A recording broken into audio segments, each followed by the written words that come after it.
আইসো, আজ বাড়িতে নাই কাল আইসো। আরে আরে, এই শিয়ালিনী পাগলাগারদ থেকে চালা পেলো কি করে? আপা, জলদি করে একে পাগলাগারদে পাঠানোর ব্যবস্থা করেন। এই, আপনি চুপ করুন। কোন জেলখানা থেকে এমবিবিএস করে একে পাগল বলছো? হ্যাঁ, মানে এই একই কথা বারবার বলছি তো, তাই আমি ভেবেছিলাম এই বেটির মাথা খারাপ হয়েছে বুঝি। না না, এই মহিলার মাথা খারাপ হয়নি। এর স্বামী বসের কাছে টাকা নিয়েছিল, কিন্তু টাকা ফেরত চাইতে গেলেই এই মহিলা বলতো আজ বাড়িতে নাই কাল আইসো। তাই বস শাস্তি দিচ্ছে, একটানা 5 মাস এই মহিলাকে একই কথা বলতে হবে। খাওয়া ঘুম পটি কোথাও ছাড় নাই। ওরে বাপ রে! এই, তুই চুপ করে আছিস কেন? বল বলছি, নয়তো পটি করতে যেতে দিব না।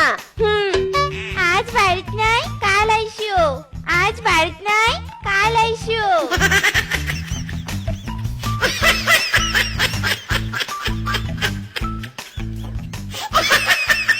ওরে বাবারে, ওরে মারে, ওরে বাবারে, ওরে মারে, ওরে বাবারে, ওরে মারে। ইরে মাইরি, এসব কি হচ্ছে? এই বেটা ইচ্ছে করে দৌড়ে দৌড়ে গিয়ে পিছন লাল করছে কেন? আমি তো কিছু বুঝতে পারছি না। তোর মাথায়